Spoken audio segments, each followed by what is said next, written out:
If you're preparing for a sociology optional, you already know the biggest problem is not lack of content, it's lack of clarity and time. This audiobook is designed to solve exactly that. What you are about to hear is a complete compression of the entire UPSC Sociology Optional syllabus, Paper 1 and Paper 2, structured so that your brain can see the subject as one connected whole, not as scattered chapters and notes. You can listen to this end to end for full revision or jump directly to chapters based on your weak areas. Repeated listening will quietly improve recall, structure, and answer confidence without extra effort. This is not a classroom lecture. It is a revision tool meant to save you time, reduce overload, and help you think clearly under exam pressure. Use it the way smartest people revise. Sociology as a discipline.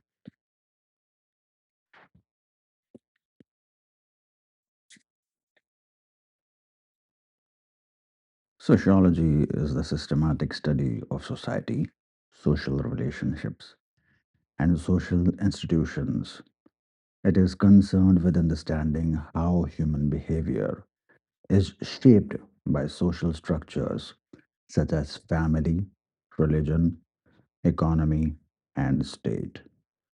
Sociology treats society as a reality beyond individual intentions and focuses on patterns, regularities, and social forces rather than isolated actions.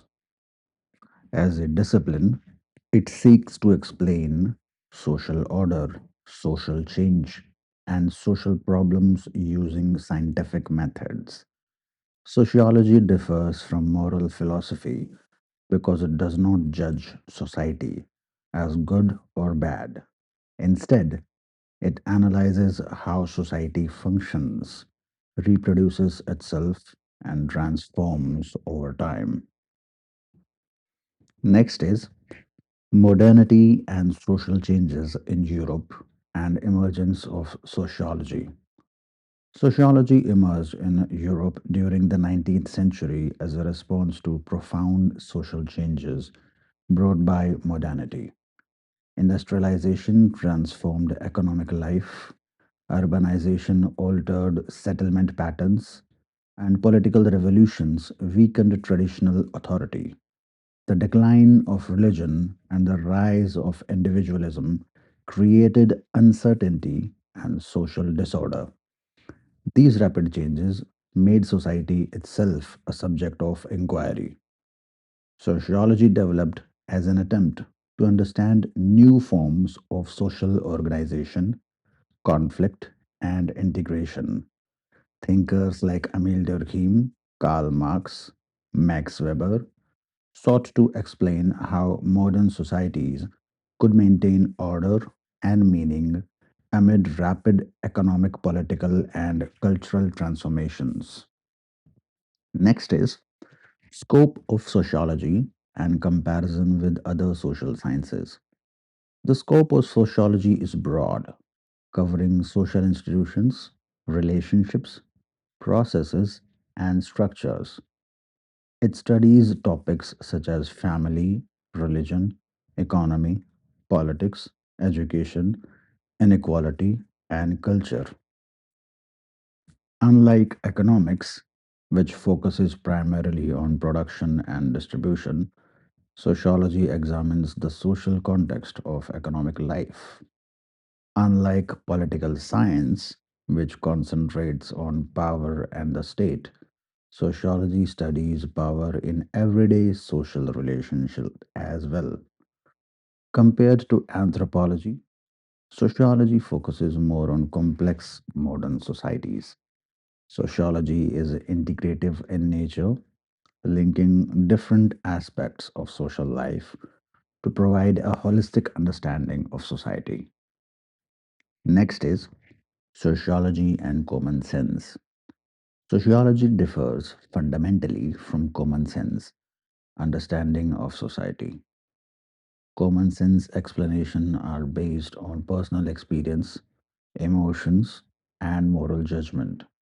Sociology, in contrast, relies on systematic observation, evidence, and analysis.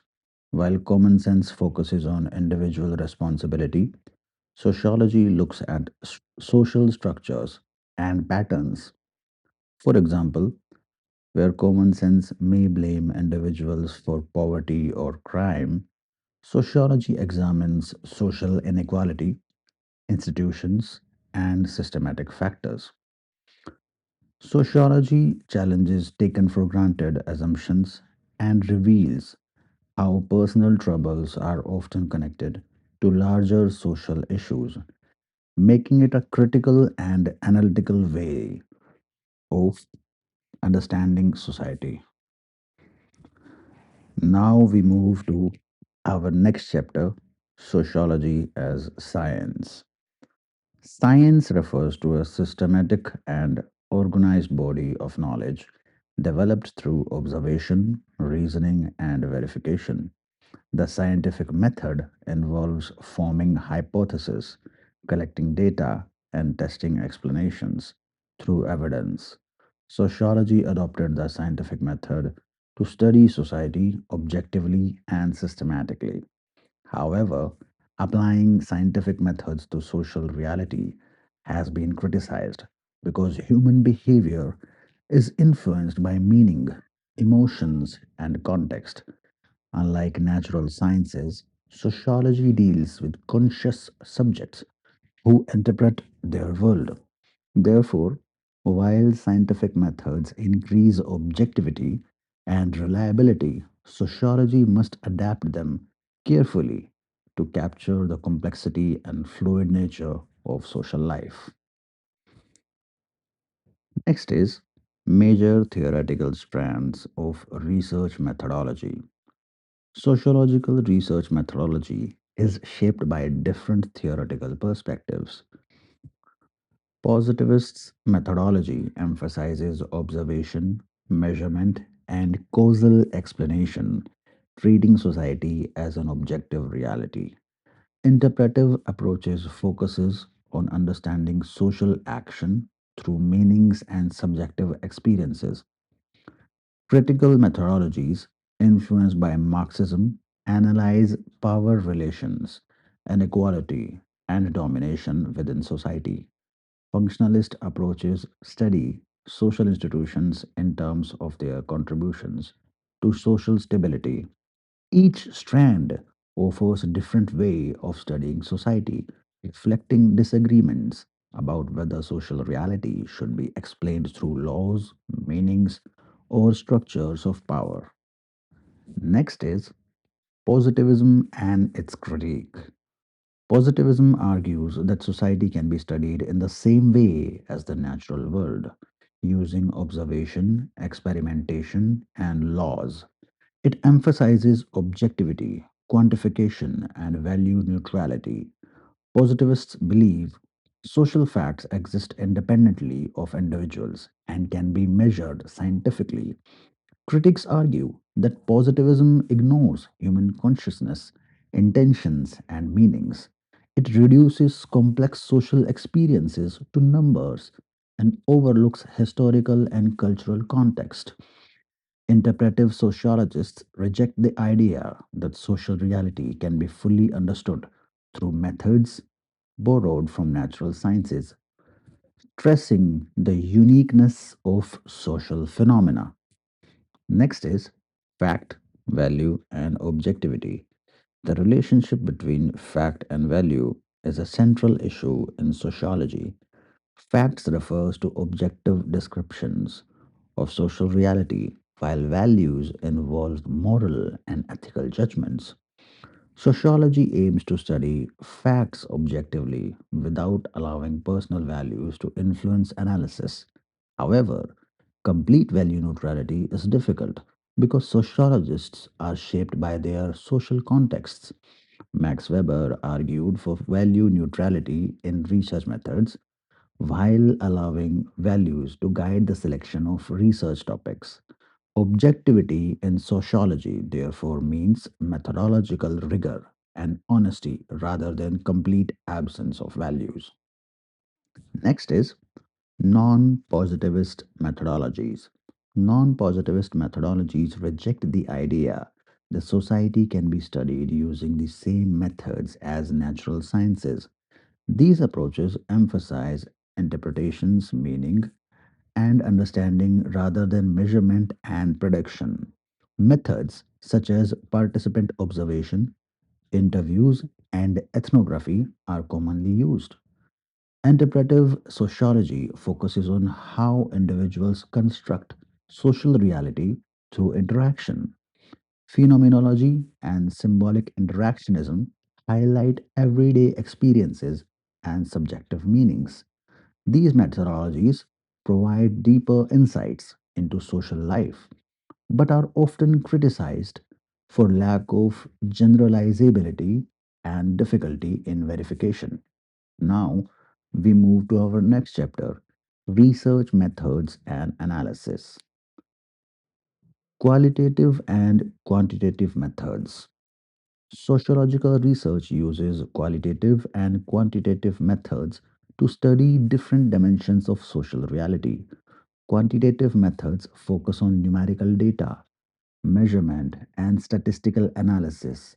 They aim to identify patterns, trends, and correlations in society and are useful for large scale studies such as surveys and census analysis. These methods emphasize objectivity, generalization, and comparability. Qualitative methods, on the other hand, focus on understanding meanings, experiences, and subjective interpretations of social life. They study social reality in depth through interviews, participant observations, case studies, and ethnography. Qualitative research is especially useful for exploring complex social processes, cultural practices, and everyday interactions, while quantitative methods explain social phenomena through measurement. Qualitative methods interpret them through context and meaning. In sociology, both methods are seen as complementary rather than opposing approaches. Next is techniques of data collection. Sociological data is collected through a variety of techniques depending on the research problem and scale of study. Primary data is collected directly by the researcher through surveys, interviews, questionnaires, and observation. Surveys and questionnaires are useful for collecting information from large populations and allow statistical analysis. Interviews provide deeper insight into attitudes, beliefs, and motivations, especially in qualitative research. Observation, particularly participant observation, helps study social behavior in natural settings. Secondary data includes census reports, government documents, historical records, and previous research studies. Secondary data saves time and allows longitudinal analysis, but may not always suit the specific research question. The choice of data collection technique depends on objectives, resources, time, and the nature of the social phenomenon under study. Next is variables, sampling, hypothesis, reliability, and validity. Variables are measurable elements of social reality that can vary, such as income, education, caste, or occupation. A hypothesis is a tentative proposition that suggests a relationship between variables and provides direction to research. Sampling involves selecting a representative subset of a population to draw conclusions about the whole. Popular sampling ensures accuracy and generalizability of findings. Reliability refers to the consistency of research results when the study is repeated under similar conditions. Validity refers to the extent to which research measures what it can claim to measure. A study may be reliable but not valid, or valid but difficult to replicate. In sociological research, maintaining both reliability and validity is essential for producing credible and meaningful knowledge. Now we move to our chapter of sociological thinkers. The first thinker we discuss is Karl Marx. Historical materialism. Historical materialism is Marx's method of understanding social change. It argues that the material conditions of life, especially the modes of production, determine social institutions, ideas, and relationships. History progresses through changes in economic structure rather than ideas alone. Each mode of production creates specific social relations and contradictions, which eventually lead to transformation. Social change occurs through conflict between classes rooted in material interests. Thus, for Marx, society must be analyzed by examining economic forces, production relations, and class struggle rather than culture or morality alone. Next is mode of production and class structure. Mode of production refers to the combination of productive forces and relations of production. Productive forces include labor, technology, and resources, while relations of production refers to ownership and control over production.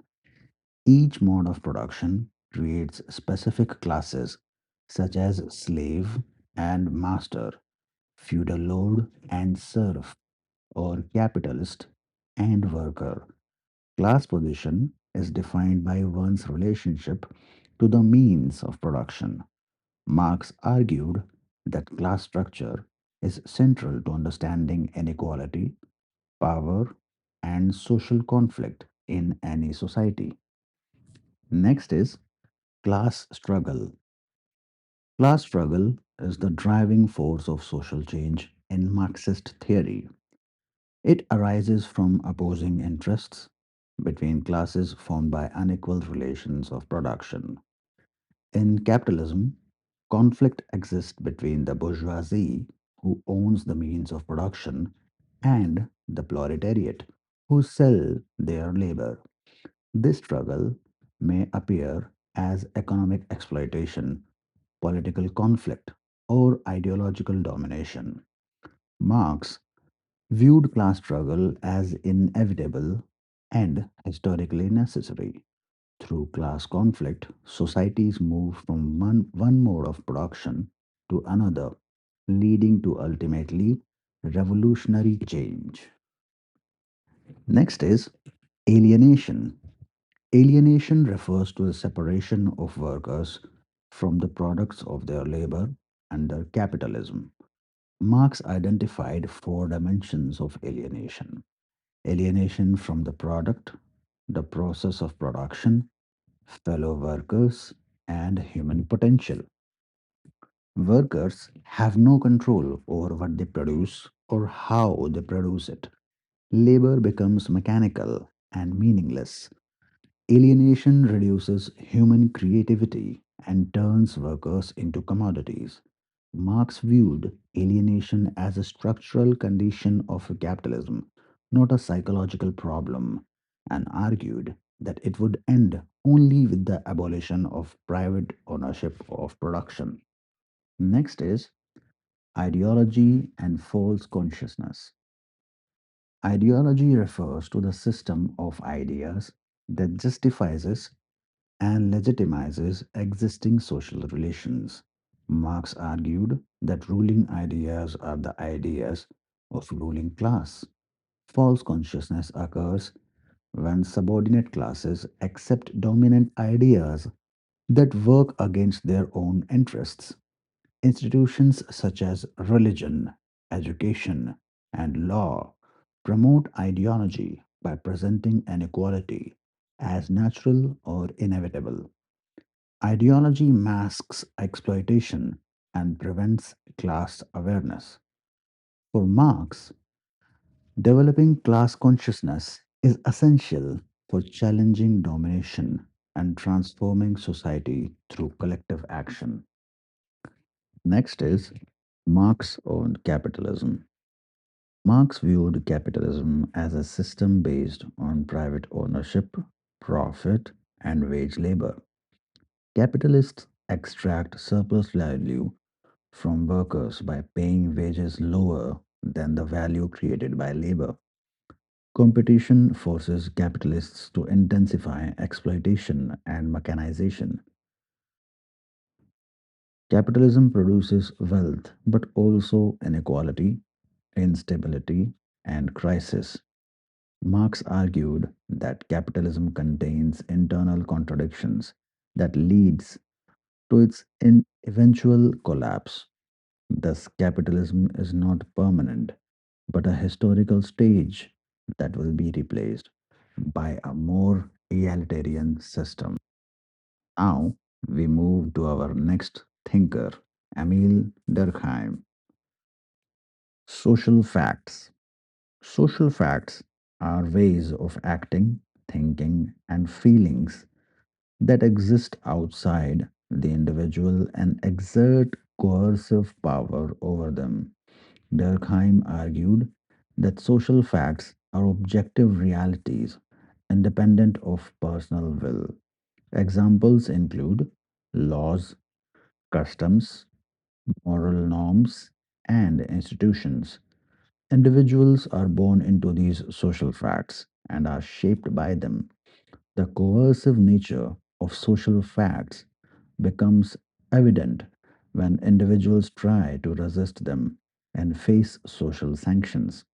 By introducing social facts, Durkheim established society as a reality distinct from individuals and laid the foundation for sociology as an independent scientific discipline. Next is sociological method. Durkheim argued that sociology must study social facts scientifically by treating them as things. This meant observing, measuring, and explaining social phenomena objectively without moral judgment or speculation. He insisted that social facts should be explained by other social facts, not by individual psychology.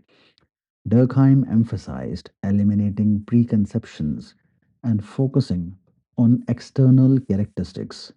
His methodological rules aimed to separate sociology from philosophy and psychology.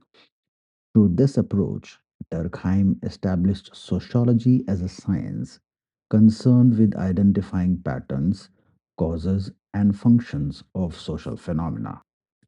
Next is division of labor and social solidarity. Durkheim analyzed division of labor to explain how social order is maintained in different societies. In simple societies, mechanical solidarity is based on similarity, strong collective conscience, and repressive law. In complex societies, organic solidarity is based on interdependence among specialized roles and restitutive law. Division of labor increases social integration by creating mutual dependence. Durkheim argued that its primary function is moral rather than economic. Proper regulation of division of labor is necessary to maintain solidarity and prevent social disintegration. Next is anomy. Anomy refers to a condition of moral deregulation where social norms lose their authority and clarity. Durkheim argued that human desires are unlimited and require social regulation. Rapid social change, economic crisis, or sudden prosperity can weaken moral norms, leading to frustration and instability. Anomie is especially prevalent in modern industrial societies where traditional regulations decline, but new norms are not fully established. Durkheim viewed anomie as a structural condition rather than an individual problem. It explains social disorder, dissatisfaction, and breakdown of social cohesion. Next is religion and collective consciousness. Durkheim studied religion as a social institution rather than a belief in the supernatural. He defined religion as a system of beliefs and practices related to sacred things that unite people into a moral community. Through the study of totemism, Durkheim argued that religious symbols represent society itself. Religion strengthens collective consciousness by reinforcing shared values and social solidarity. Rituals generate collective effervescence, creating emotional unity among members. Even in modern societies, religion persists in secular forms such as nationalism and human rights. Next is normal and pathological social fact. Durkheim distinguished between normal and pathological social facts to analyze social health. A social fact is normal if it is widespread and functional in a given type of society at a particular stage of development. A pathological social fact disrupts social functioning. Durkheim argued that crime is normal because it exists in all societies and performs functions such as reinforcing moral boundaries. This approach replaced moral judgment with sociological analysis and allowed society to be studied objectively using comparative and functional criteria. Next is criticism and relevance of Durkheim. Durkheim has been criticized for overemphasizing social order and neglecting conflict power and individual agency. Critics argue that he treats society as overly coercive and ignores human creativity. His reliance on functional explanations is also questioned. Despite criticism, Durkheim remains foundational to sociology. His concepts of social facts, solidarity, anomie, and collective consciousness continue to be relevant in understanding modern social problems, institutions, and moral regulation in both traditional and contemporary societies. Our next sociological thinker is Max Weber. In Max Weber, we will look at social action. Social action refers to human behavior that carries subjective meaning and is oriented towards others. Weber distinguished social action from mere behavior by emphasizing intention and meaning. He classified social action into four types: traditional action based on habit, affective action driven by emotions, value rational action guided by beliefs and values, and instrumental rational action oriented towards efficiency and calculation. Weber argued that sociology must interpret social action by understanding the meanings individuals attach to their actions. This interpretive approach distinguishes Weber's sociology from positivist explanations. Next is Verstein, which means interpretive sociology. Verstein refers to empathetic understanding of social action by interpreting subjective meanings. Weber argued that social reality cannot be explained only through laws and statistics.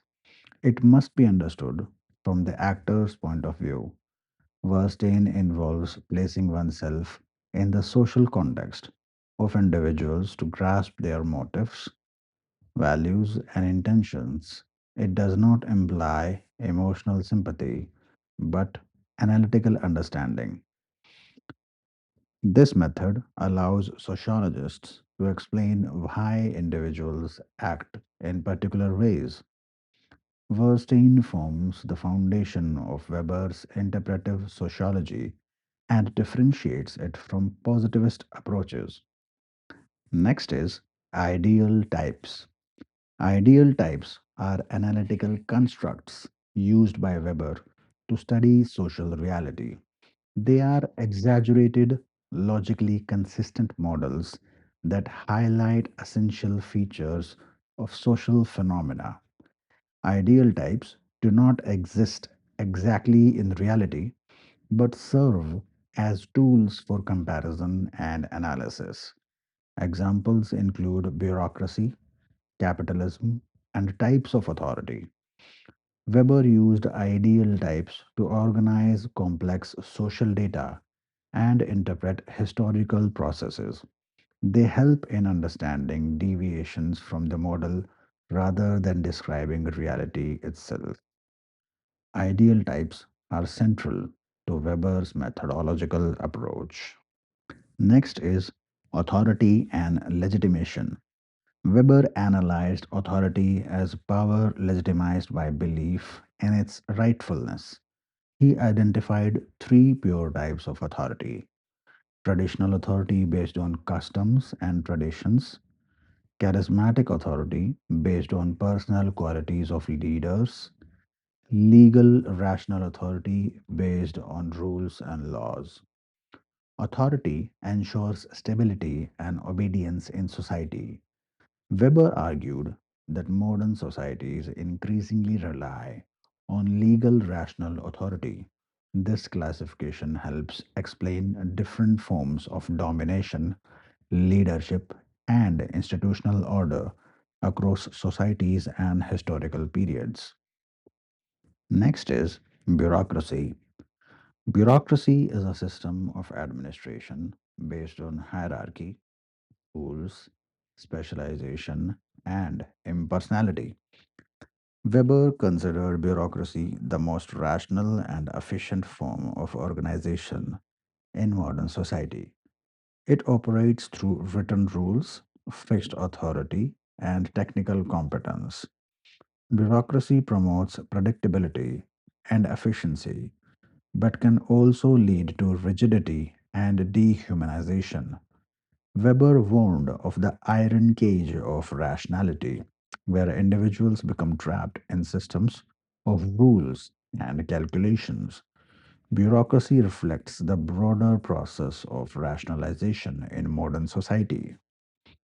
Next is rationalization. Rationalization refers to the increasing dominance of efficiency, calculation, predictability, and control in social life.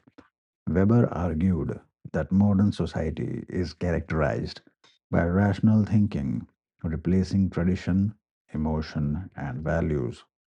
Rationalization affects economy, law, administration, and everyday life. While it increases efficiency and order, it also leads to loss of meaning and freedom. Individuals become trapped in impersonal systems governed by rules. Rationalization is a key process linking capitalism, bureaucracy, and modern social organization in Weber's sociology.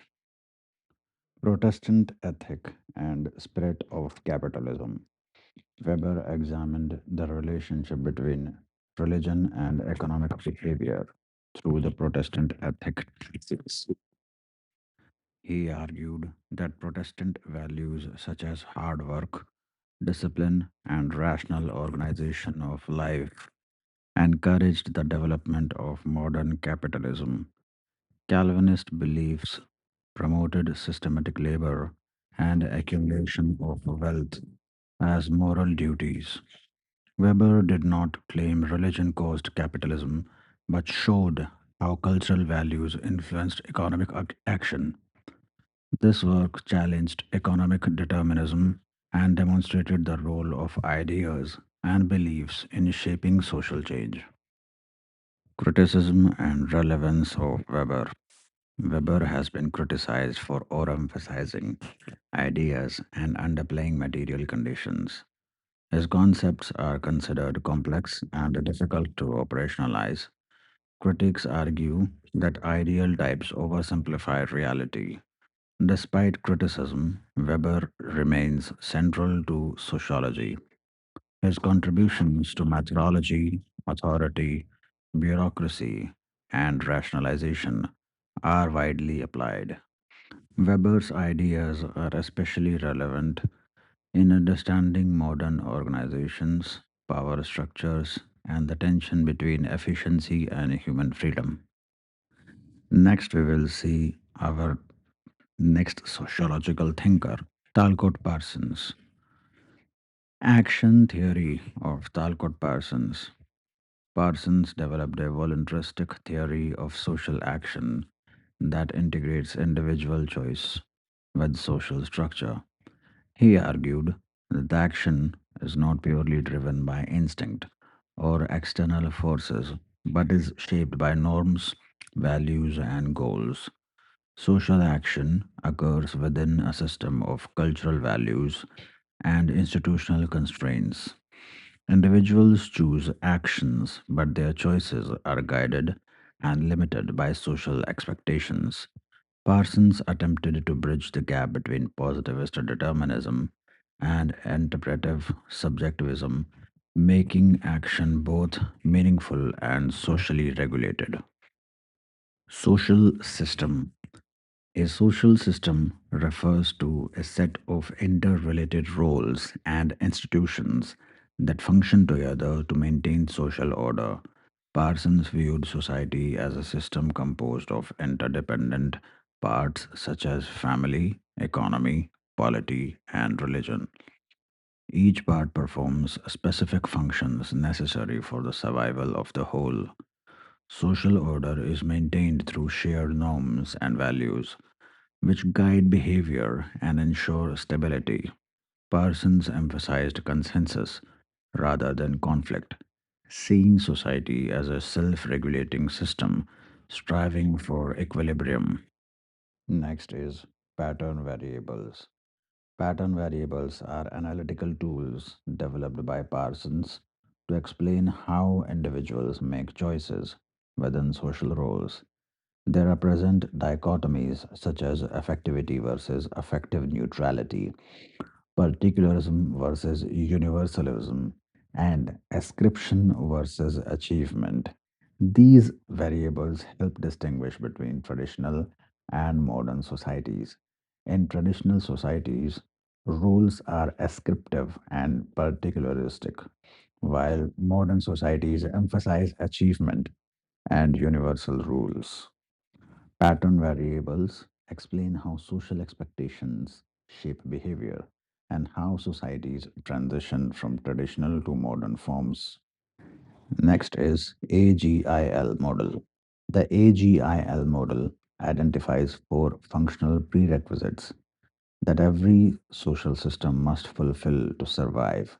These are adaptation, goal attainment, integration, and latency. Adaptation refers to adjustment to the environment, primarily handled by the economy.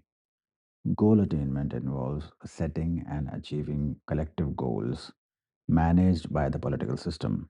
Integration ensures coordination among parts of society, often through laws and norms. Latency maintains cultural patterns and motivation, handled by family and education. The AGIL model explains how social stability is maintained. Next is social change and evolution. Parsons viewed social change as a gradual evolutionary process rather than revolutionary transformation. He argued that societies become more differentiated and complex over time. Structural differentiation allows institutions to perform specialized functions more efficiently. Value generalization enables broader social integration. Parsons believed Modern societies achieve a higher adaptive capacity through institutional differentiation. Critics argue that this view underplays conflict and power, but Parsons' theory provides insight into long term structural change and system integration. Next is criticism and relevance of Parsons. Parsons has been criticized for excessive abstractions, neglect of conflict, and overemphasis on consensus and stability. Marxist and conflict theorists argue that his theory ignores inequality and power struggles. Despite criticism, Parsons remained influential for his system of society. His concepts of social system, functional integration, and pattern variables are useful in understanding institutions, role behavior, and social order, especially in stable or institutionalized social contexts. Our next thinker is Robert K. Merton, Manifest and Latent Functions. Merton refined functionalism by distinguishing between manifest and latent functions. Manifest functions are the intended and recognized consequences of social actions or institutions, while latent functions are unintended and often unrecognized consequences.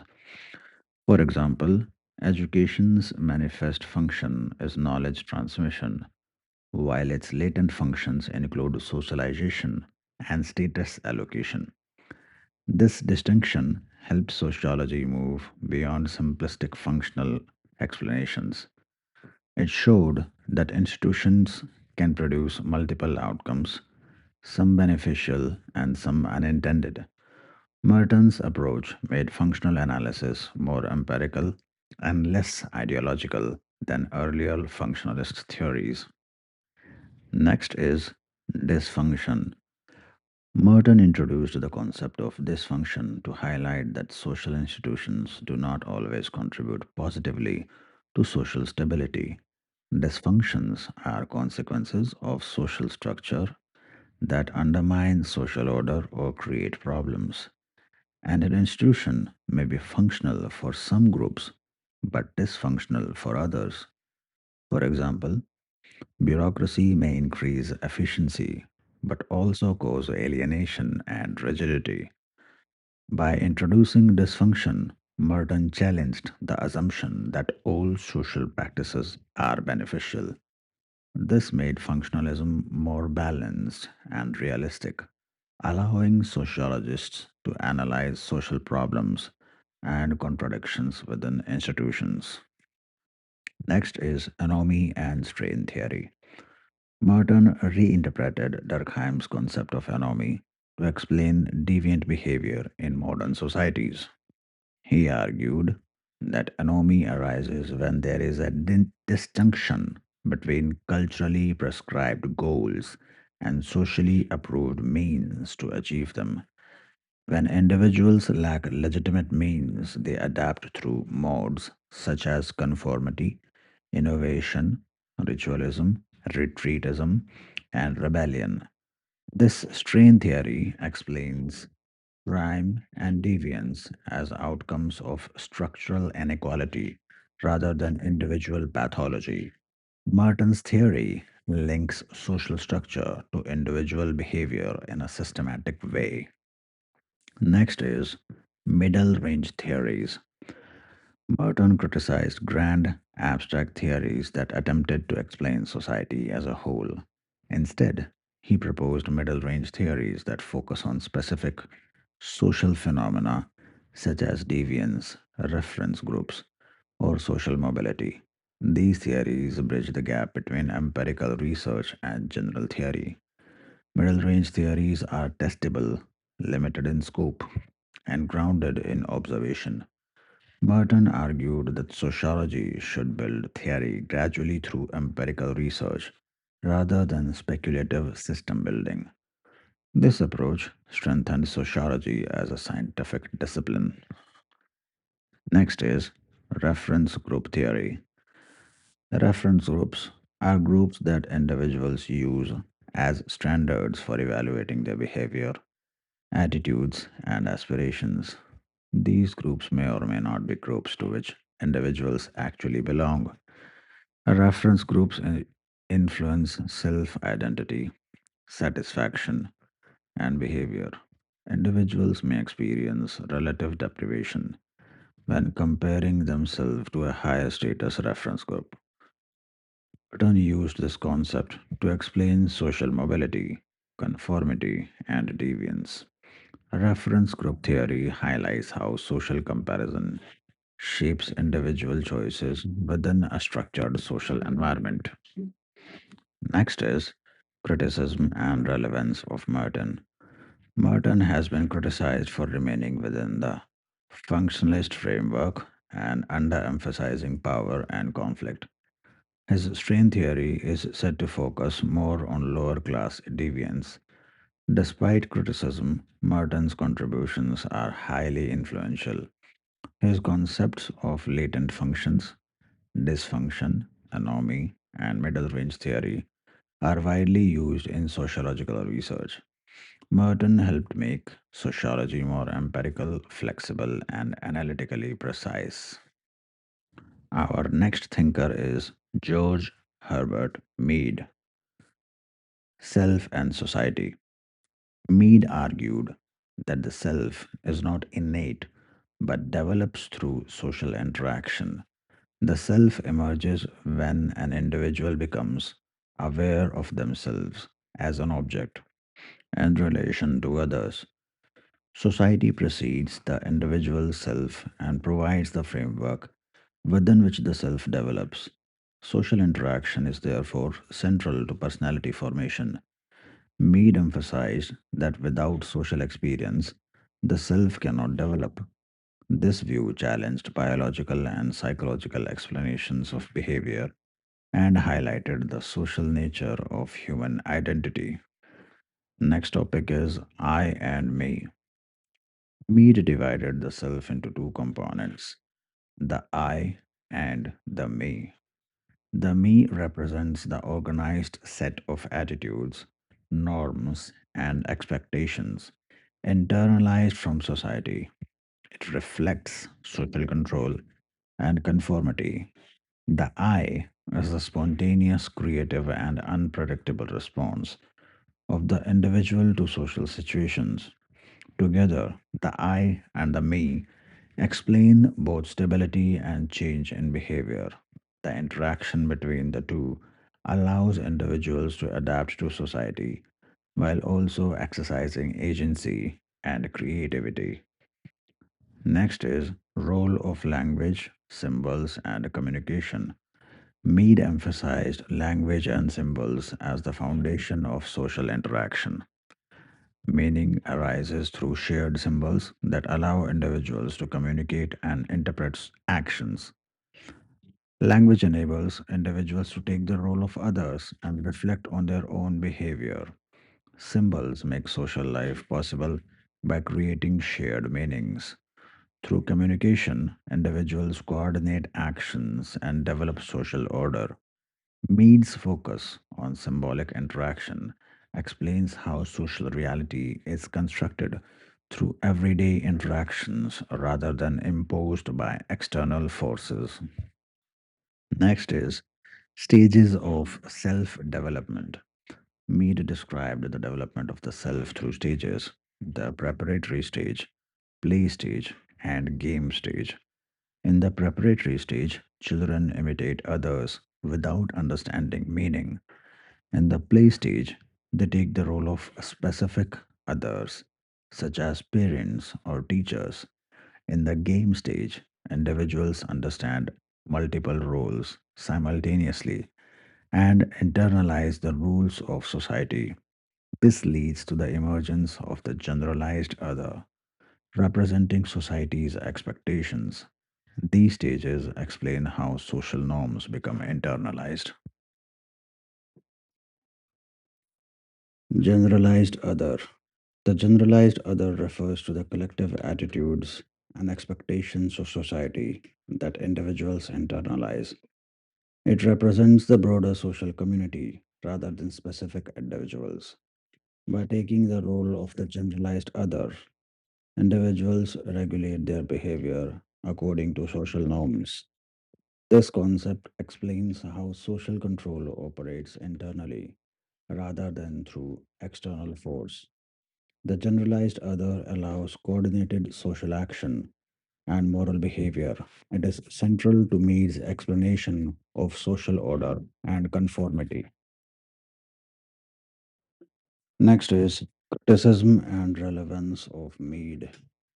Mead has been criticized for focusing too much on micro level interaction and neglecting social structure, power, and inequality. His theory does not adequately explain large scale institutions or conflict. Despite this, Mead's contribution is foundational for symbolic interactionism. His ideas are highly relevant for understanding identity, communication, socialization, and everyday social life. Mead's work remains essential for linking individual behavior with social interaction. Next chapter, stratification and mobility. Concepts.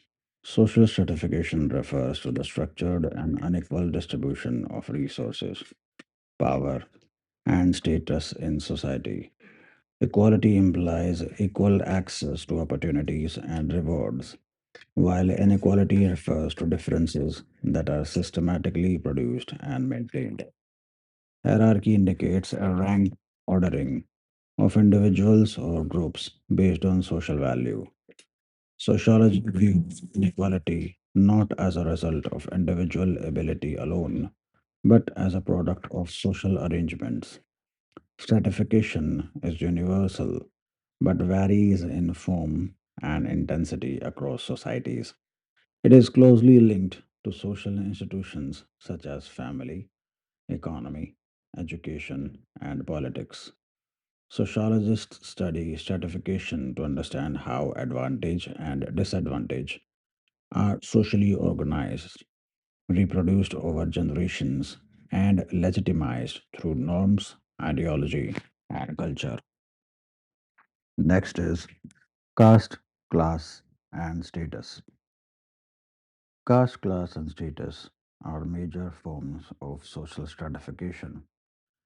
Caste is a closed hereditary system based on birth, particularly significant in Indian society. It is characterized by endogamy, occupational fixation, and social exclusion. Class is an open system based on economic position, income, education, and occupation. Unlike caste, class allows mobility and is more flexible. Status refers to social honor or prestige, which may or may not be linked to economic position. Max Weber highlighted that class, status, and power are distinct yet interconnected dimensions of stratification.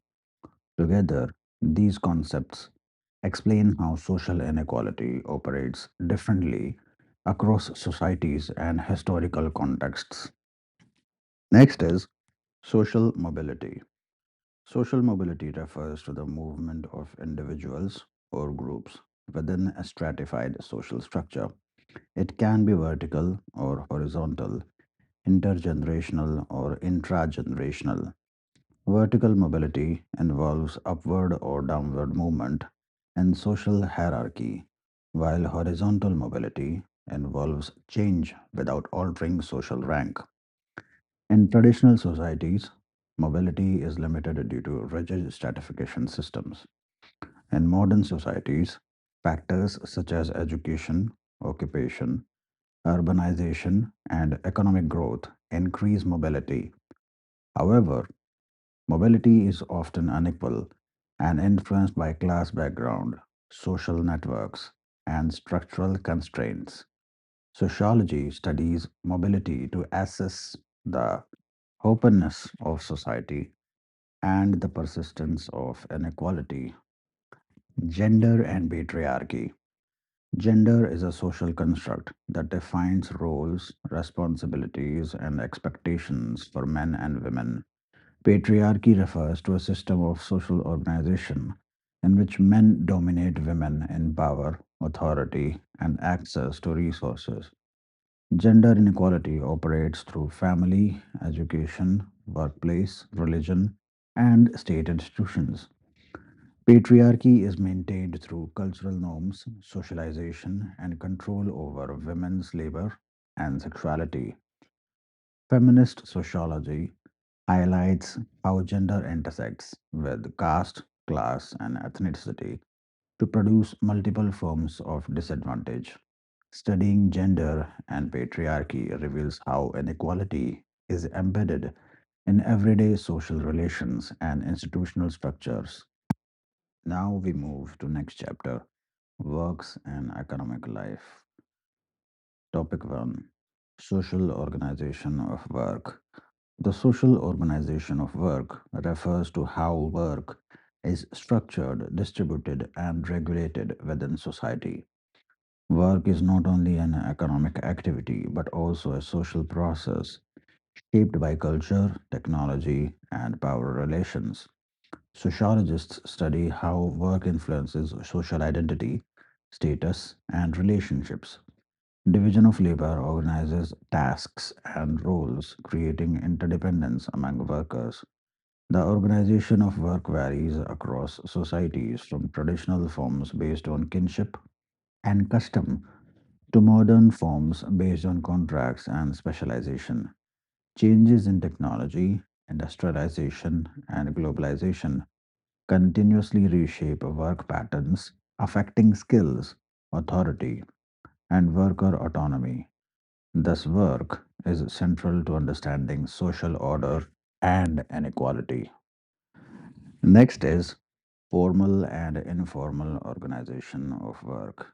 Formal organization of work refers to employment regulated by laws, contracts, and institutional frameworks.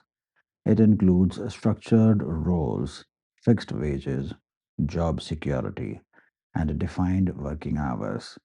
Informal organization of work operates outside formal regulations and legal protections. Informal work is characterized by irregular employment, low wages, lack of social security, and vulnerability. In developing societies, a large proportion of the workforce is employed in the informal sector. Sociologists examine informal work to understand survival strategies, labor exploitation, and economic inequality.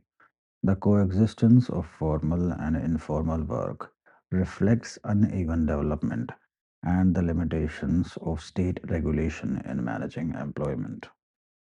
Next is labor and society. Labor refers to human effort used in the production of goods and services and is a central aspect to social life. Labor relations reflect broader social relations of the power, class, and control. Industrial capitalism transformed labor by separating workers from ownership of production and introducing wage labor. Sociologists study labor to understand issues such as exploitation, alienation, working conditions, and labor movements. Trade unions and collective bargaining emerged as responses to worker exploitation. In contemporary society, labor is increasingly affected by globalization, automation, and flexible employment, raising new questions about job security, dignity of work, and social protection. Now we move to our next chapter, politics and society. Topic 1, power and authority. Power refers to the ability to influence the behavior of others, even against resistance. It exists in all social relationships and is not limited to the state. Authority is a legitimized form of power that is accepted as rightful by those who obey it. Max Weber classified authority into traditional, charismatic, and legal rational types. While power can be coercive, authority relies on legitimacy and consent. Sociology studies power to understand domination, obedience, and resistance within society. Authority structures social order by stabilizing power relations through norms, laws, and institutions. Next topic in this chapter is political parties. Political parties are organized groups that seek to acquire and exercise political power through constitutional means. They act as a link between society and the state by articulating interests, mobilizing citizens, and shaping public policy. Parties aggregate diverse social demands and provide choices to voters. In modern democracies, political parties play a central role in governance and political participation. Sociology examines parties as social organizations influenced by ideology, class interests, leadership, and social cleavages. The functioning of political parties reflects broader social structures and patterns of inequality. Next topic in this chapter is pressure groups. Pressure groups are organized groups that attempt to influence government decisions without seeking formal political power. They represent specific interests such as workers, professionals, business groups, or social causes. Pressure groups operate through lobbying, protests, negotiations, and public campaigns. Unlike political parties, they do not contest elections. Sociology studies pressure groups to understand interest representation, pluralism, and the distribution of power in society. Their effectiveness depends on organizational strength, access to decision makers, and the political system within which they operate. Next topic is civil society. Civil society refers to the sphere of voluntary social organizations and associations that exist between the state and the market. It includes NGOs, social movements, community groups, professional associations, and independent media. Civil society plays a crucial role in promoting participation, accountability, and democratic values.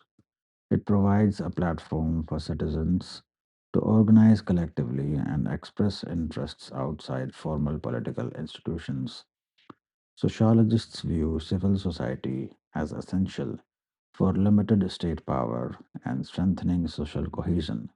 However, civil society can also reflect social inequalities and power imbalances. Next topic in this chapter is bureaucracy. Bureaucracy refers to a system of administration based on rules, hierarchy, specialization, and impersonal relationships. Max Weber described bureaucracy as the most efficient form of organization in modern societies. It ensures predictability, discipline, and rational decision making.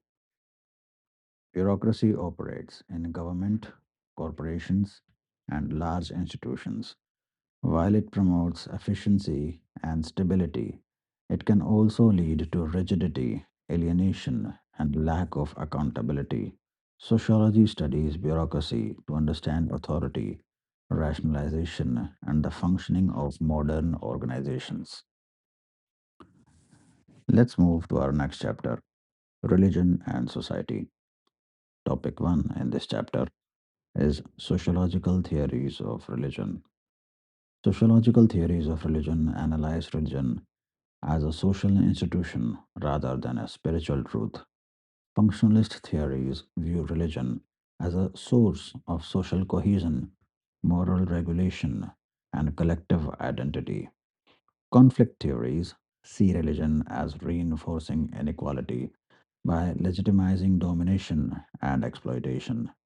Interpretive approaches focus on religion as a system of meaning that helps individuals understand the world and cope with the uncertainty. Sociology explains religion in terms of its social functions, power relations, and symbolic meanings.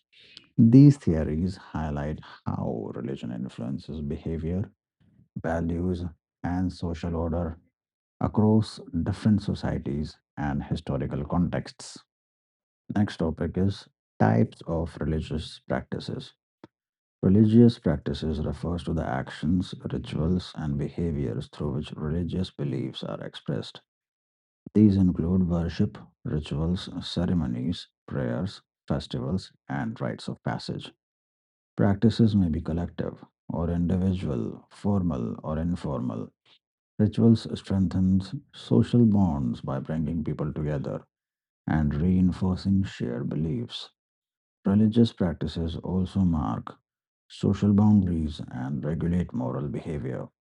Sociology studies religious practices to understand how belief systems are maintained, transmitted, and adapted over time.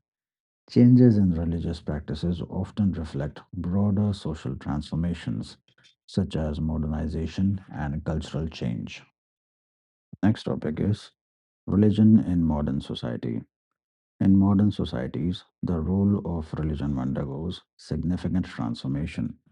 Processes such as secularization reduce the influence of religious institutions over public life, education, and governance. However, religion does not disappear. Instead, it changes forms. Religion may become more individualized, privatized, or symbolic. New religious movements and forms of spirituality emerge alongside traditional religions. Sociology examines how religion adapts to modernity, interacts with politics and identity, and continues to influence values and social cohesion. Religion remains relevant in understanding social conflict, community life, and cultural identity. Now we move to our next chapter, systems of kinship. First topic, family, marriage, and kinship. Kinship refers to socially recognized relationships based on blood, marriage, and adoption. It provides the basic framework for social organization in many societies. Family is a primary institution responsible for reproduction, socialization, and emotional support. Marriage is a socially sanctioned union that regulates relations, inheritance, and legitimacy. Forms of family and marriage vary across societies and historical periods. Sociology studies kinship to understand how social roles, authority, and obligations are structured. Kinship systems influence resident patterns, property rights, and social identity, making them central to the functioning of society.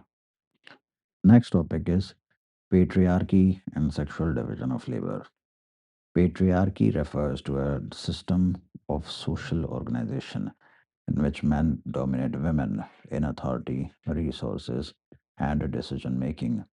It operates through family, economy, and culture, and political institutions. The sexual division of labor assigns different types of work to women and men, often valuing male work more highly. Women's labor, especially domestic and care work, is frequently unpaid or undervalued. Feminist sociology analyzes how patriarchy is reproduced through socialization, norms, and control over women's bodies and labor. Studying patriarchy reveals the structural nature of gender inequality within kinship systems. Next topic is contemporary trends. Kinship systems are undergoing significant changes in modern societies. Factors such as urbanization, education, women's employment, and legal reforms have transformed family structures. Nuclear families are increasingly replacing joint or extended families. Marriage is becoming more flexible, with rising age at marriage, increased divorce rates, and alternative family forms. Gender roles within families are also changing, though inequalities persist. Sociology examines these trends to understand how kinship adapts to social change. while continuing to shape identity, support systems, and social reproduction. Next chapter is Social Change and Development. Topic 1, Theories of Social Change. Social change refers to significant alterations in social structure, institutions, and relationships over time. Sociological theories explain change in different ways. Evolutionary theories view social change as gradual progress from simple to complex forms. Conflict theories explain change through tension, struggle, and contradictions within society, particularly class conflict. Functionalist theories see change as an adaptive form that restores equilibrium. Cyclical theories argue that societies rise and decline in recurring patterns. Sociology studies social change to understand how societies transform, how continuity is maintained, and why change often produces both progress and social disruption. Next topic is development and dependency. Development refers to planned social and economic transformation aimed at improving living standards and reducing poverty. Early theories of development viewed it as a linear process leading all societies towards modernity. Dependency theories challenged this view, arguing that underdevelopment is produced by unequal global relationships between developed and developing nations. According to dependency theorists, resources flow from peripheral societies to core societies, reinforcing inequalities. Sociology studies development to analyze how economic growth interacts with social structures, power relations, and inequality. Development is thus not only economic but also social, political, and cultural in nature. Next topic is globalization and social change. Globalization refers to the increasing interconnectedness of societies through economic, political, cultural, and technological processes. It accelerates social change by reshaping production, communication, and cultural exchange.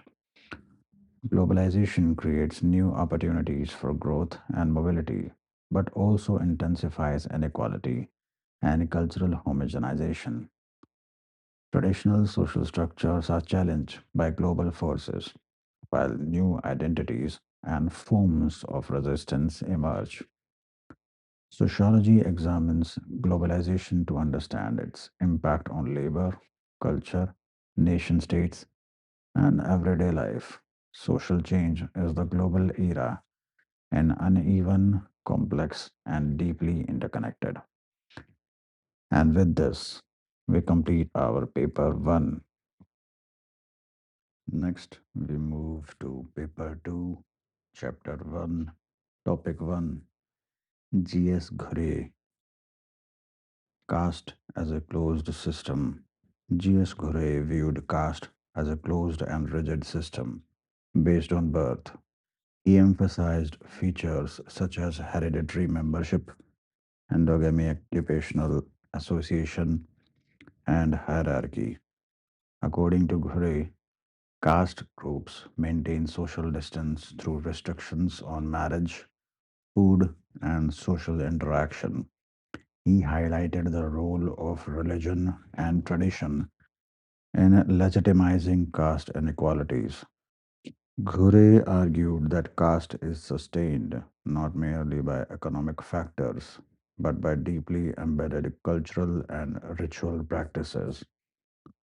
His analysis presents caste as a powerful institution shaping social identity and life chances in Indian society. Next topic is Indological perspective on Indian society.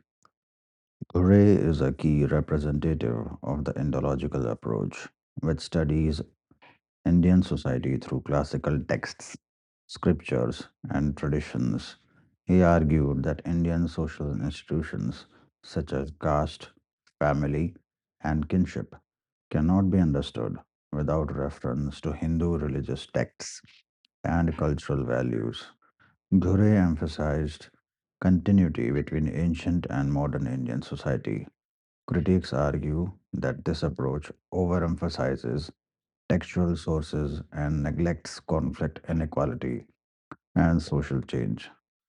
Despite criticism, Ghurye's ideological perspective remains important for understanding ideological and cultural foundations of Indian society.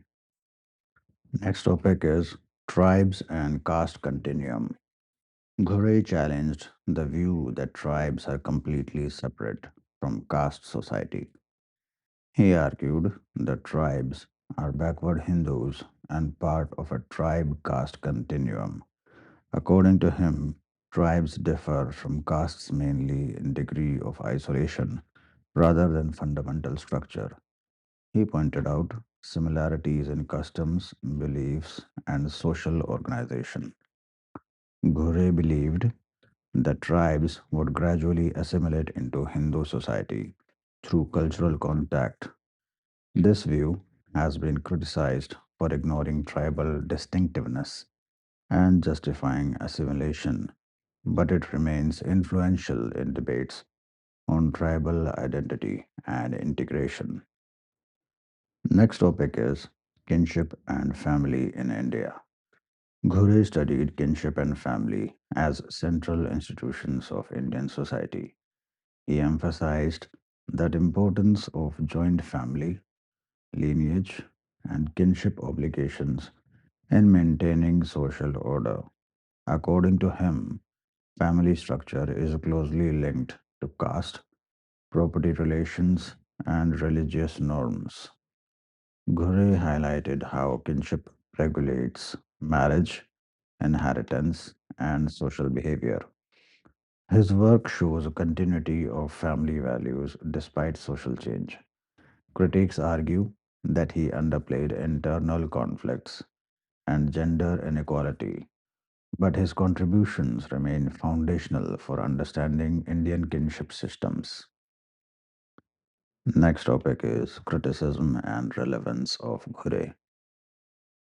Ghurye has been criticized for being conservative, textual, and Hindu centric. Critics argue that his work neglects class, power, and social change, and underestimates tribal autonomy. Despite this, remains highly relevant. His concepts are widely used in answers on castes, tribes, kinship, and endological perspectives. Now we move to M. N. Srinivas. Sanskritization. Sanskritization refers to the process by which lower or middle caste groups attempt to improve their social status by adopting the rituals, customs, and practices of higher castes. This includes changes in food habits, dress, religious practices, and lifestyle. Srinivas used this concept to show that caste is not completely rigid and allows limited mobility. However, Sanskritization does not challenge caste hierarchy itself and often reinforces upper caste values. It explains cultural mobility within traditional society, but has a limited impact on structural inequalities. Next topic is dominant caste. The concept of dominant caste explains local level power in Indian villages.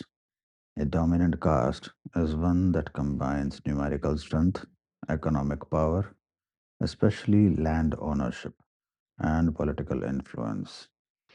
Ritual status alone does not determine dominance.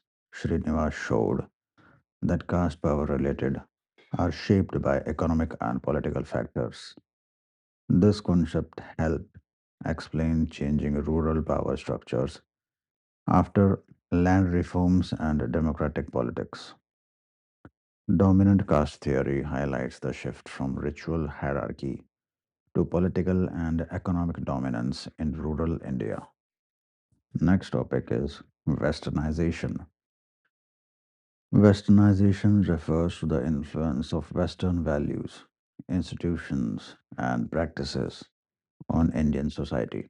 Srinivas described it as changes brought by British rule and continued through education, law, and administration. Westernization includes rational thinking, individualism, modern education, and secular institutions. Unlike Sanskritization, it operates across caste boundaries. Srinivas viewed Westernization as a major source of social change in India. However, critics argue that the concept underestimates indigenous sources of change and resistance to Western influence. Next topic is village studies and field view. Srinivas emphasized empirical fieldwork and village studies to understand Indian society. He argued that Indian society cannot be understood only through texts or macro theories. Village studies revealed the complexity of caste relations, power dynamics, and social change at the local level. Through participant observation, Srinivas showed how caste, kinship, and economy interact in everyday life. His field view challenged ideological and purely theoretical approaches and strengthened empirical sociology in India. Criticism and relevance of Srinivas. Srinivas has been criticized for focusing too much on caste and neglecting class, gender, and conflict. His concepts are said to describe social change without explaining structural inequality. Our next thinker is Louis Dumont, Homo hierarchicus. Louis Dumont's Homo hierarchicus presents castes as an ideological system rather than merely an economic or political arrangement. He argued that Indian society is fundamentally hierarchical, organized around values of purity and pollution. Hierarchy is not accidental but central to social organization. According to Dumont, caste is a system of graded inequality accepted as legitimate by society. This approach highlights the cultural and ideological foundations of caste rather than material factors. Dumont contrasted Indian hierarchical values with Western egalitarian ideals, emphasizing civilizational differences. Next topic is purity and pollution. Purity and pollution form the core principles of Dumont's theory of caste. Castes are ranked based on their ritual purity, not economic power. Activities associated with bodily functions, death, or manual labor are considered polluting, while ritual and priestly functions are considered pure. Social interactions such as marriage, food sharing, are regulated by purity rules. Dumo argued that these symbolic values organize social hierarchy. Critics note that this approach overlooks economic exploitation and power relations, but remains essential for understanding ritual aspects of caste. Next topic is hierarchy and holism. Thoreau viewed Indian society as holistic, meaning the whole society takes precedence over the individual. Hierarchy is the organizing principle of this holistic order. Individuals derive identity and status from their caste position rather than personal achievement. This contrasts with Western societies, which Dumont described as individualistic and egalitarian. Hierarchy in India is value based, not merely coercive. This perspective helps explain why caste inequalities persisted for centuries. Critics argue that Dumont exaggerates cultural unity and underestimates social conflict and change. Next topic is opposition between caste and class. Dumont made a sharp distinction between caste and class. Caste is based on ritual hierarchy and religious values, while class is based on economic position and individual achievement. He argued that applying class analysis to Indian society distorts the understanding of caste. According to Dumont, caste cannot be reduced to economic exploitation alone. Critics strongly oppose this view, arguing that caste and class increasingly overlap in modern India. Our next thinker is Andre Béteille, Caste, Class and Power. Andre Béteille analyzed Indian society through the interrelationship of caste, class, and power. He argued that caste does not operate in isolation and must be understood alongside economic class and political authority. In rural India, land ownership and political influence often cut across ritual hierarchy. Bethele showed that high caste does not always mean high power, and lower castes can acquire dominance through economic and political means. This framework helps explain the complexity of inequality in modern India beyond single factor explanations. Our next topic is agrarian social structure. Bethele's study of agrarian society highlighted class differentiation between rural India.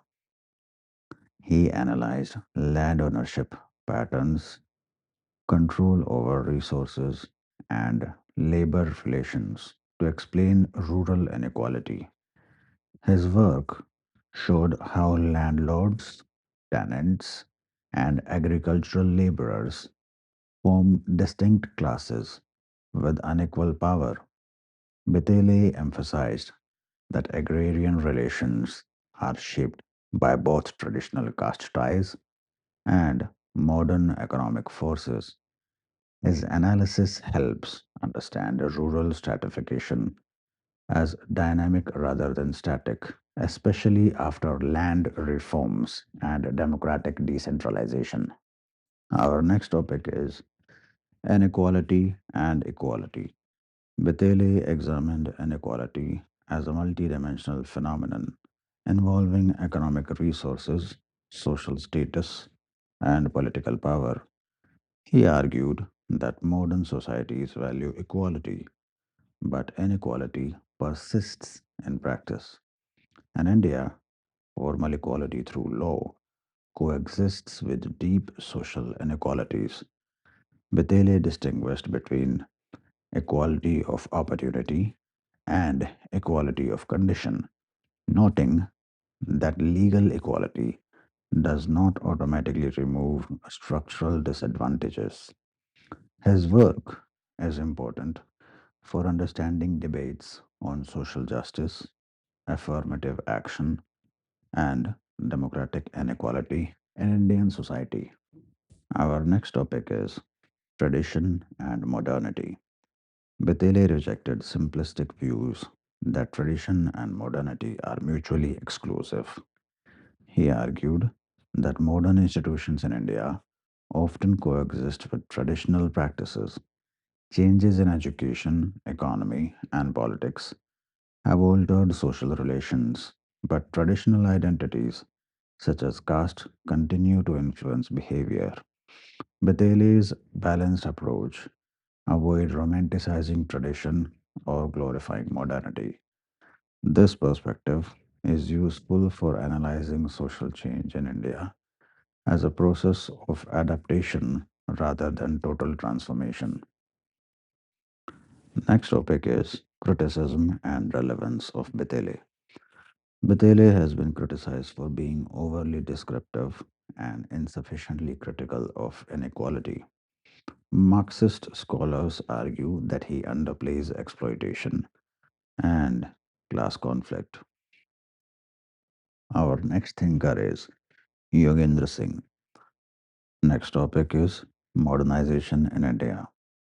Yogendra Singh analyzed modernization in India as a multidimensional and uneven process. He argued that modernization is not merely technological or economic change, but also involves transformation in values, institutions, and social structures.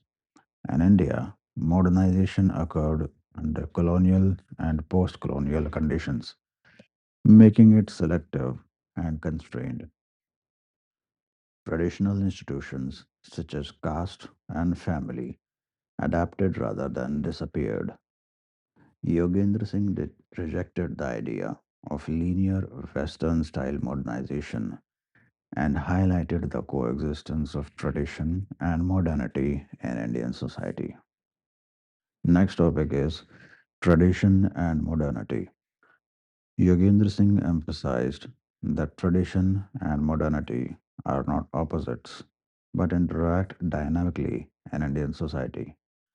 Traditional values often shape the way modern institutions function. For example, caste influences modern education, politics, and bureaucracy. Singh argued that Indian modernity is culturally rooted and cannot be understood by simply applying Western models. This perspective helps explain why social change in India is gradual, uneven, and internally shaped rather than externally imposed. Our next topic is structural change in Indian society. Structural change refers to long term transformation in social institutions and relationships. Yogendra Singh analyzed how processes such as urbanization, industrialization, education, and political democracy altered Indian social structure. He highlighted changes in class formation, occupational patterns, and power relations. However, he noted that structural change does not automatically lead to social equality. Old hierarchies often persist in new form. His work helps link macro level social processes with institutional transformation in India. Our next topic is cultural change and values. Yogendra Singh focuses on cultural change as a key dimension of social transformation. He argued that values such as achievement, individualism, and rationality are increasingly significant in Indian society. However, value change is uneven across regions and social groups. Traditional values continue to coexist with modern ones.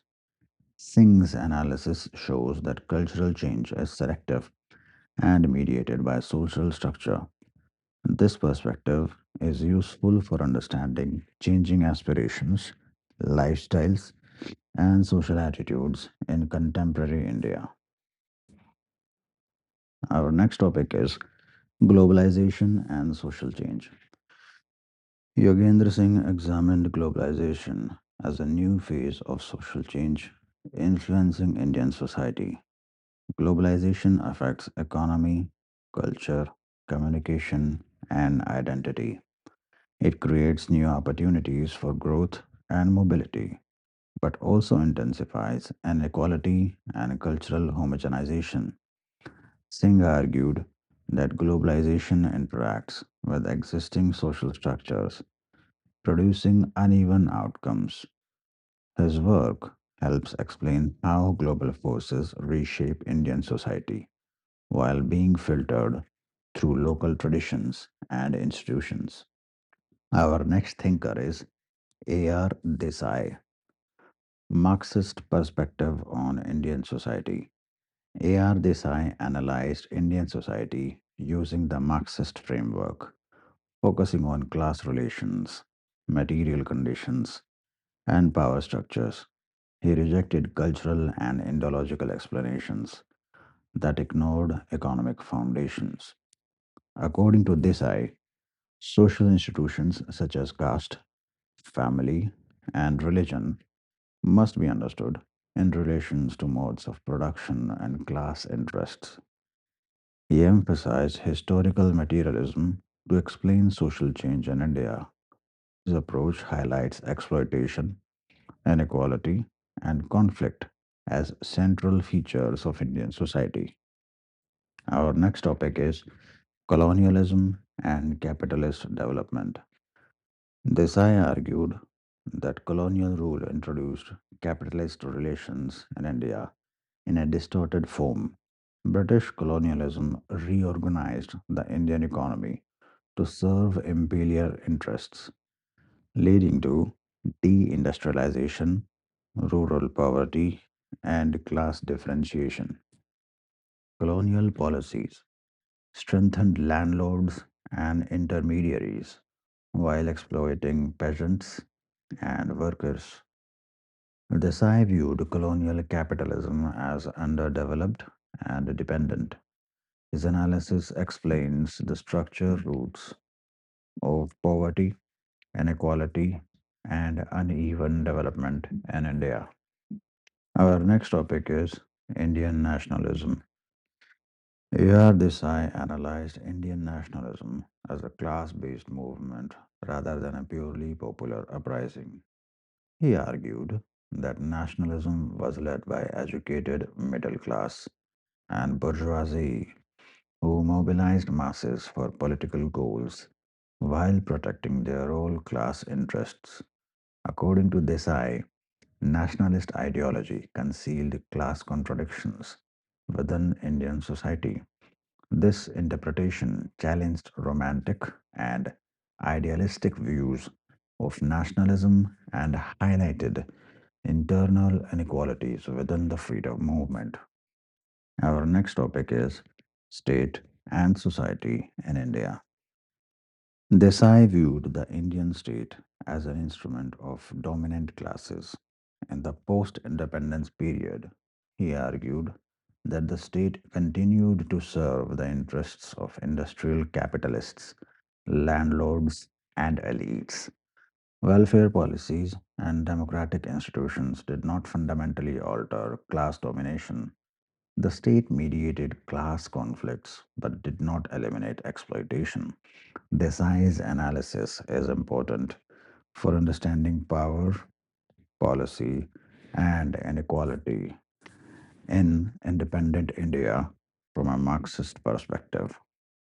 Our next topic is class structure and peasantry. Desai paid special attention to agrarian class structure and peasant struggles. He analyzed differentiation among peasants and the emergence of rural class conflict. Peasant movements were seen as responses to exploitation by landlords, moneylenders, and the state. Desai linked agrarian unrest to broader class struggles in Indian society. His work helps explain rural inequality, land relations, and social movements from a class perspective. Our next thinker is D.P. Mukherjee, Endological and Contextual Sociology. D.P. Mukherjee argued that Indian society must be studied in its own historical and cultural context. He rejected blind application of Western sociological theories to India. According to Mukherjee, sociology in India should be rooted in Indian traditions, history, and lived experiences. He emphasized a contextual and holistic approach that combines empirical study with cultural understanding. His perspective strengthened indigenous sociology and challenged colonial intellectual dominance. Mukherjee's approach highlights the importance of cultural specificity in sociological analysis. Our next topic is tradition and modernity. Mukherjee viewed tradition and modernity as interrelated rather than contradictory. He argued that Indian modernity did not emerge by rejecting tradition, but by transforming it. Traditional values, norms, and institutions continue to shape modern social processes in India. Mukherjee criticized westernization theories that assumed tradition would disappear with modernization. His approach helps explain why caste family, and religion persist within modern institutions such as democracy, education, and bureaucracy. Social change in India is thus evolutionary and culturally mediated. Our next topic is Indian middle class. Mukherjee analyzed the Indian middle class as a key agent of social change. He argued that middle class emerged during colonial rule through modern education and administrative employment. This class played a crucial role in nationalism and social reform, but was also marked by contradictions. While advocating modern values, it often remained rooted in traditional practices. Mukherjee's analysis highlights the ambivalent role of the middle class in promoting change while preserving privilege. Our next topic is cultural and social change. Mukherjee emphasized culture as a dynamic force shaping social change. He argued that economic and political change alone cannot explain Indian society without understanding cultural values. Cultural patterns influence behavior, aspirations, and institutional functioning. Social change occurs when cultural meanings are reinterpreted rather than replaced. This perspective counters economic determinism and highlights the role of ideology and values in shaping Indian modernity. Our next topic is Indological perspective. The Indological perspective studies Indian society through classical texts, scriptures, philosophy, and cultural traditions. It emphasizes continuity, values, and civilizational roots of Indian social institutions such as caste, family, and religion. Scholars using this approach view Indian society as unique and internally coherent, shaped by concepts like dharma, karma, and purity. This perspective highlights the normative and ideological foundations of social life in India. However, critics argue that Indology tends to romanticize tradition, ignore social conflict and inequality, and underplay historical change. Despite criticism, it remains important for understanding cultural and ideological dimensions of Indian society. Our next topic is structural functional perspective. The structural functional perspective analyzes Indian society as a system of interrelated institutions that perform functions necessary for social stability. It focuses on structures such as caste, kinship, village, and religion and examines how they contribute to social order and integration. This approach emphasizes consensus, continuity, and adaptation rather than conflict. In the Indian context, it has been used to study caste system, village organization, and family structures. Critics argue that structural functionalism neglects power relations, inequality, and social change. Nevertheless, it provides valuable insights into how traditional and modern institutions coexist and function in Indian society. Our next topic is Marxist sociology. Marxist sociology studies Indian society through the lens of class relations, material conditions, and power structures. It emphasizes economic forces, modes of production, and class struggle as drivers of social change. In the Indian context, Marxist scholars analyze agrarian relations, land ownership, labor exploitation, and the impact of capitalism and colonialism. This perspective highlights inequality, domination, and conflict rather than harmony. Critics argue that Marxist sociology underestimates the role of caste, culture, and ideology. However, it remains crucial for understanding poverty, class formation, and structural inequality in Indian society. Now we move to our next chapter, Caste System. Topic 1, Perspectives on Caste. The caste system has been analyzed through multiple sociological perspectives. The Indological view emphasizes caste as a ritual and cultural system based on purity and pollution. The structural functional perspective sees caste as a system that organized division of labor and social order in traditional society. Marxist perspectives analyze caste in relation to class, production relation, and economic exploitation. Weberian approaches highlight status, power, and social closure. Each perspective explains different dimensions of caste, showing it as a complex system involving ritual hierarchy, economic inequality, and political power rather than a single uniform structure. Our next topic is features of caste in India. Caste in India is characterized by hierarchy, hereditary membership, endogamy, and occupational association. It involves social separation through restrictions on marriage, food, and social interaction. The caste system assigns unequal status and privileges to different groups, legitimized through tradition and religion.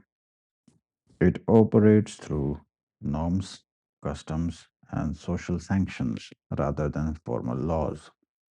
Caste is not only a social identity, but also a system of power that shapes access to resources, opportunities, and social mobility. Despite regional variations, these core features define caste as a closed and enduring system of stratification. Our next topic is changes in the caste system. The caste system has undergone significant changes due to modernization, urbanization, education, and democratic politics. Traditional restrictions on occupation and social interaction have weakened, especially in urban areas. Legal reforms and constitutional provisions have challenged caste based discrimination. However, caste has not disappeared. Instead, it has transformed. It now operates more as a social identity and interest group than as a rigid ritual hierarchy.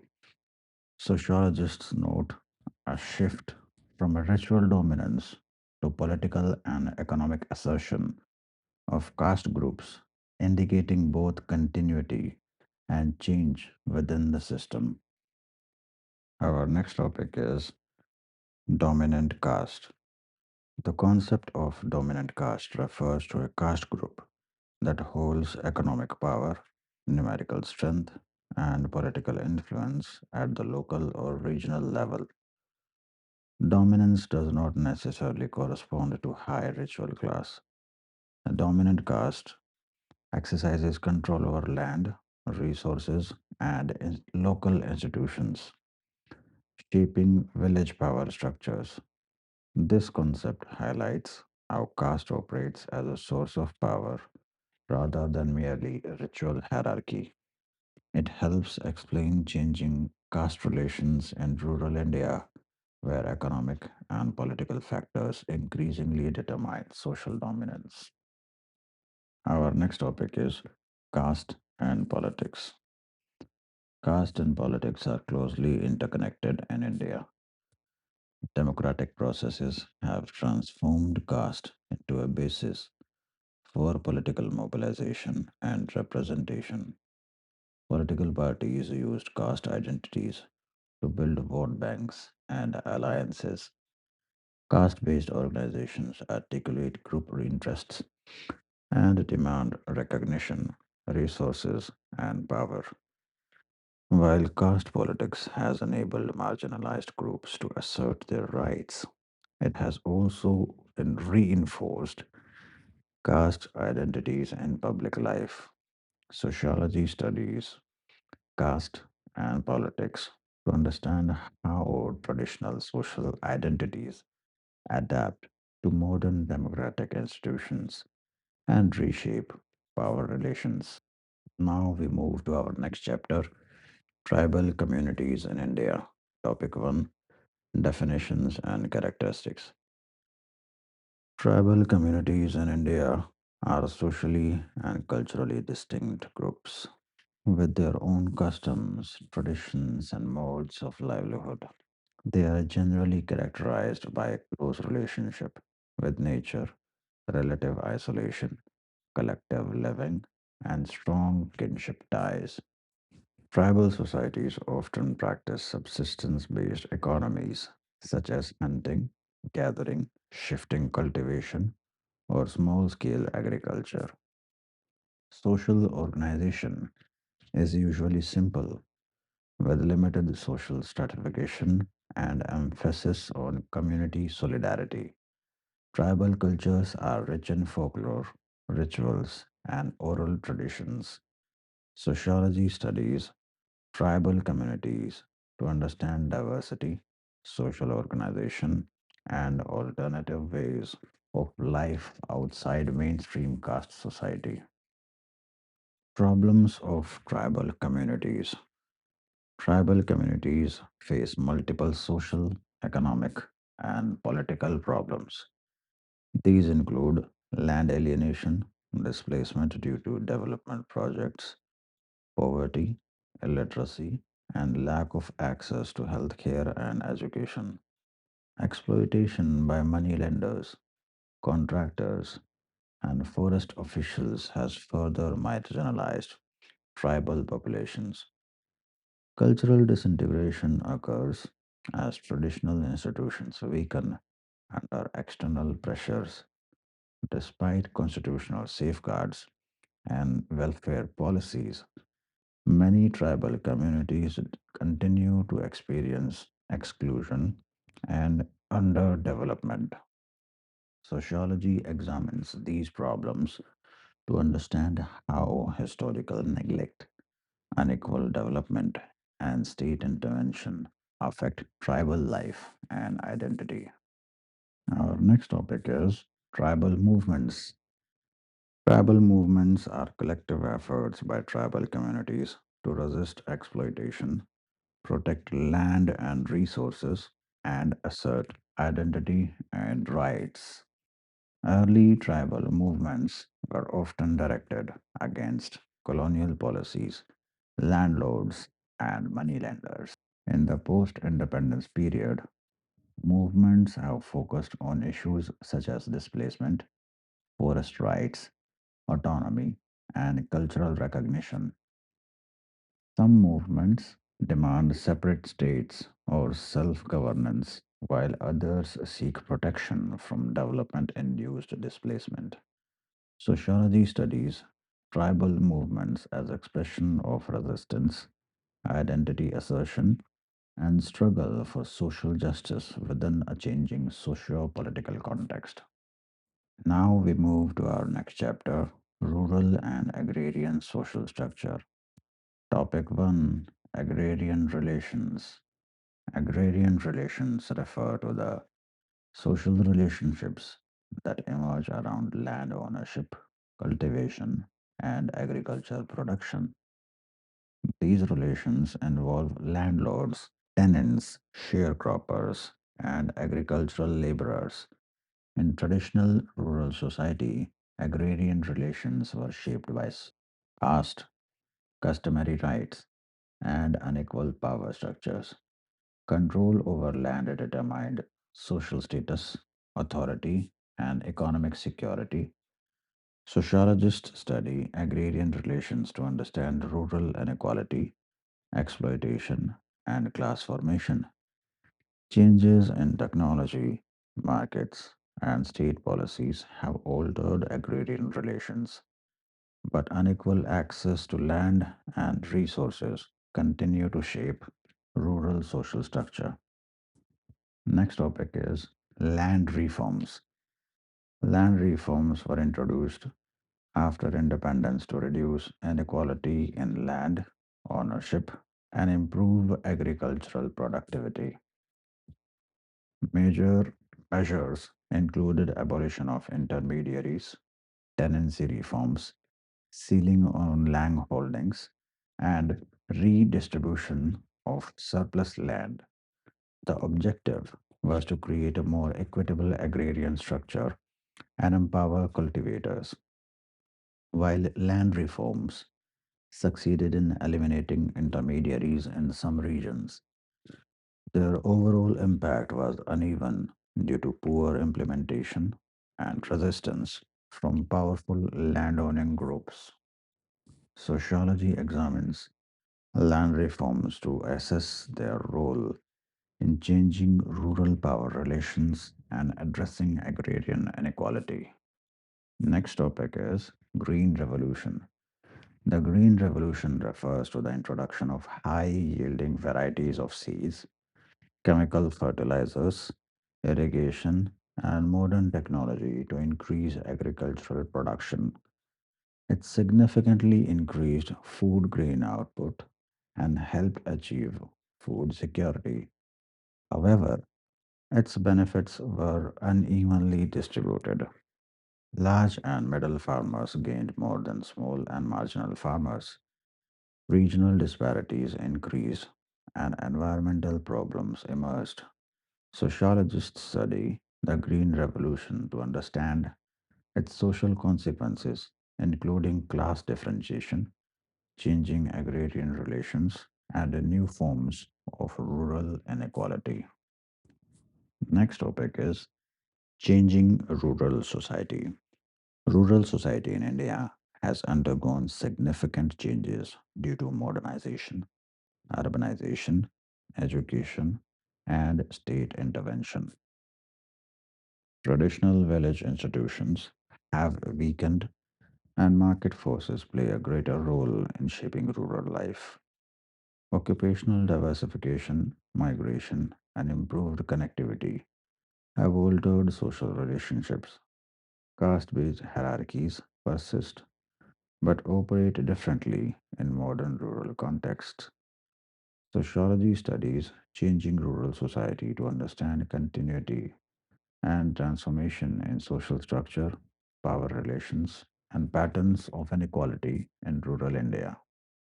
Now we move to next chapter, social classes in India. Topic 1, agrarian class structure. Agrarian class structure refers to class divisions within rural society based on ownership and control of land.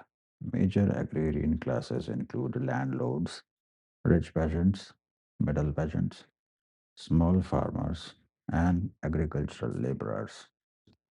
These classes differ in access to land, capital, and power.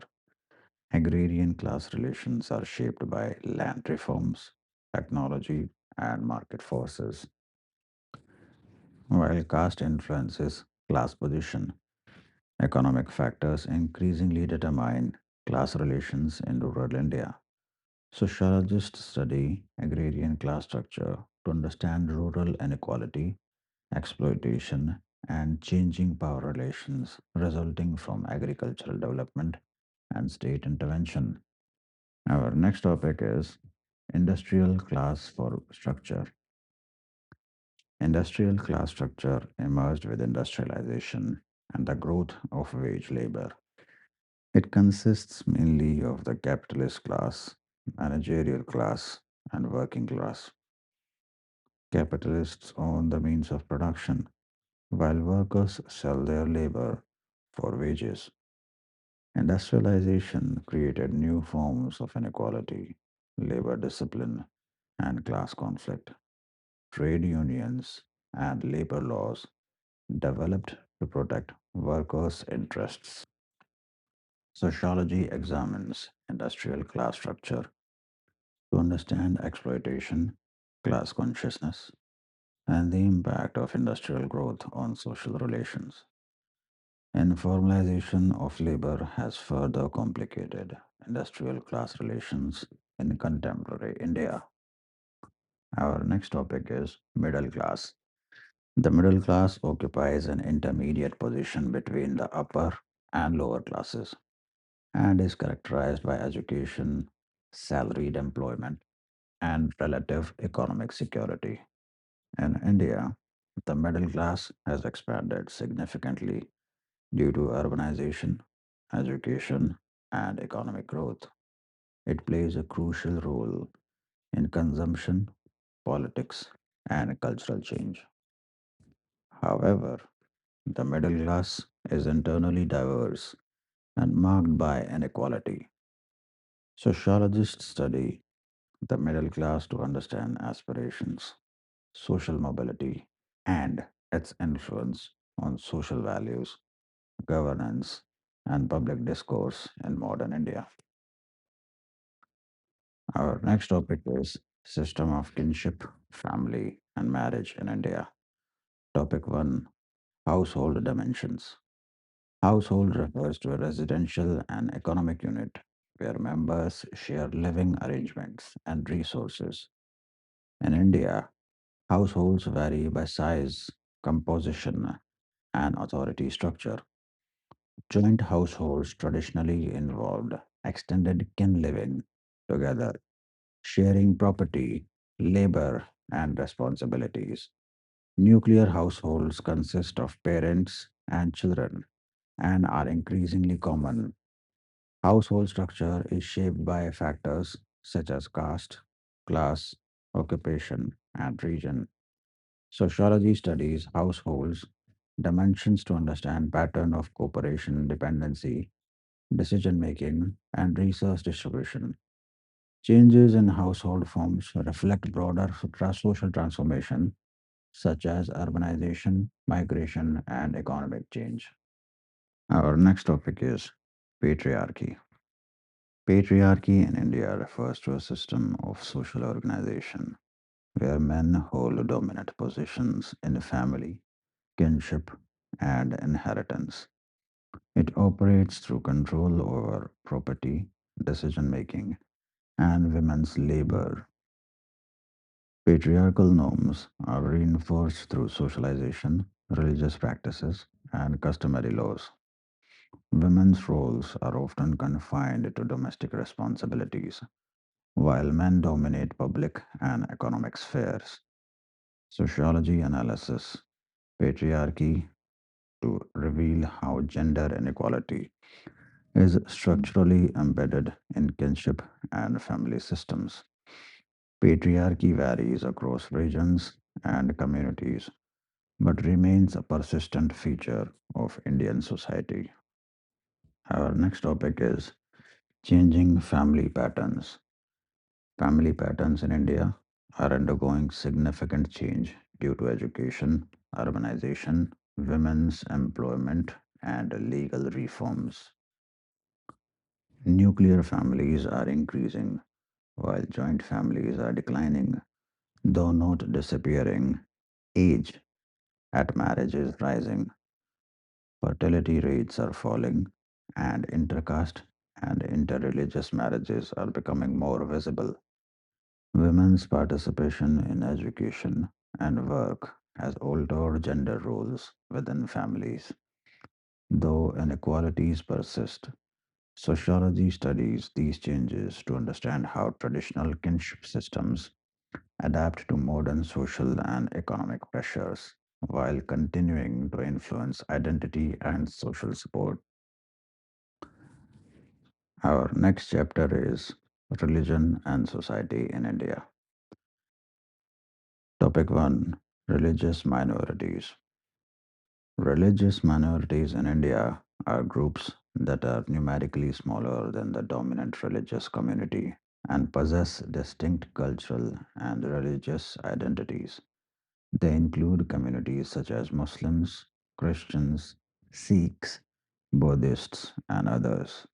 Sociology studies religious minorities to understand the issues of identity, integration, and inequality. Minority groups often face challenges related to socio-economic disadvantage, political representation, and cultural recognition. Constitutional provisions aim to protect minority rights and promote equality. The study of religious minorities highlights how religion interacts with caste, class, region, and politics in shaping social inclusion and exclusion in Indian society. Our next topic is communalism. Communalism refers to the politicization of religious identity and the use of religion for political mobilization. It involves the perception of society as divided along religious lines with conflicting interests. Communalism can lead to social tension, violence, and breakdown of social harmony. Sociologists view communalism as a modern phenomenon linked to colonial history, electoral politics, and competition for resources. It is sustained through stereotypes, historical narratives, and political manipulation. Studying communalism helps explain how religion becomes a source of conflict rather than cohesion in a plural society like India. Our next topic is secularism. Secularism in India refers to the principle of equal respect for all religions and separation of religion from state power. Unlike Western secularism, Indian secularism allows state engagement with religious institutions to ensure equality and social reform. It aims to protect religious freedom while maintaining social harmony in a multi religious society. Sociology examines secularism as a framework for managing religious diversity and preventing dominance of any one religion. Debates around secularism reflect tensions between religious identity, state neutrality, and democratic values in Indian society. Our next chapter is Social Change in Modern India. Topic 1, Sanskritization. Sanskritization refers to a process through which lower or middle caste groups seek upward social mobility by adopting the rituals, customs, and practices of higher caste. This includes changes in lifestyle, religious practices, and social behavior. Sanskritization highlights that caste is not completely rigid and allows limited mobility within the traditional social order. However, it does not challenge the hierarchical structure of caste itself and often reinforces existing inequalities. Sociology studies Sanskritization to understand cultural processes of social change and the adaptive strategies of marginalized groups in Indian society. Our next topic is Westernization. It refers to the influence of Western ideas, institutions, values, and lifestyles of Indian society. It includes changes in education, legal systems, political institutions, dress, language, and modes of thinking. Westernization was intensified during colonial rule and continued after independence through global contact and media. Sociology views Westernization as a selective and uneven process rather than simply imitation. While it promoted rationality, individualism, and modern education, it also created cultural tensions and equality. Westernization is studied to understand cultural change and transformation in Indian society. Our next topic is modernization. Modernization refers to a broad process of social change involving industrialization, urbanization, rationalization, and institutional differentiation. It transforms traditional social structure and introduces new forms of organization based on efficiency and achievement. In India, modernization has affected family, caste, education, economy, and politics. It promotes values such as equality, secularism, and scientific thinking, but its impact is uneven across regions and social groups. Sociology studies modernization to analyze how traditional and modern elements coexist and reshape social life in contemporary India. Our next topic is modernization. Modernization refers to a broad process of social change involving industrialization, urbanization, rationalization, and institutional differentiation. It transforms traditional social structures and introduces new forms of organization based on efficiency and achievement.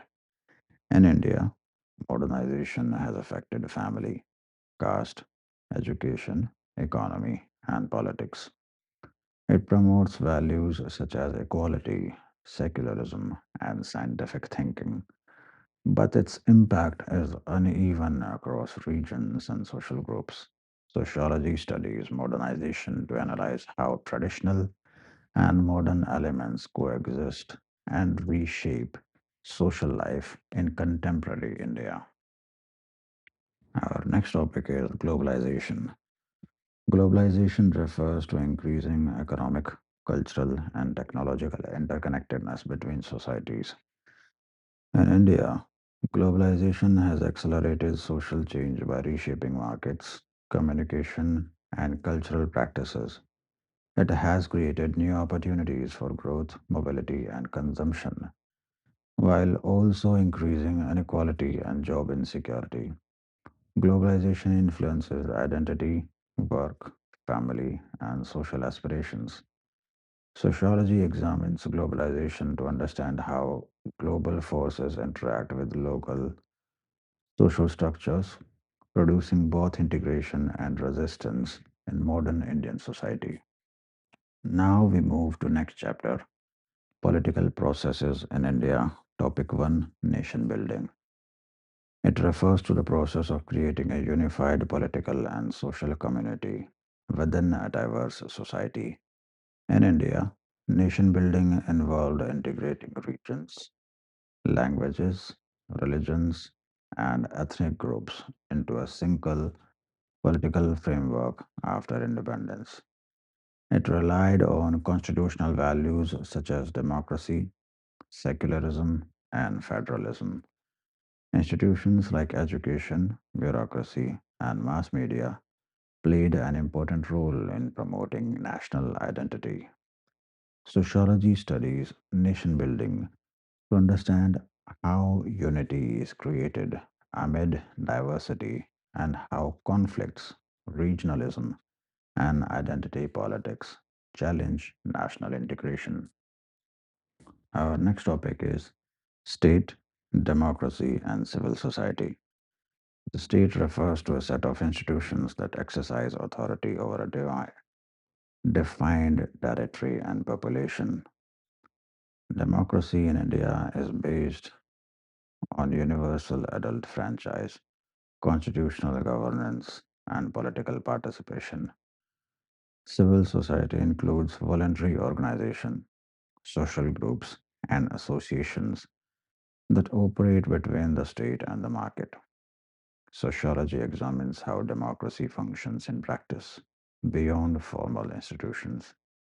Civil society strengthens democracy by promoting participation, accountability, and rights.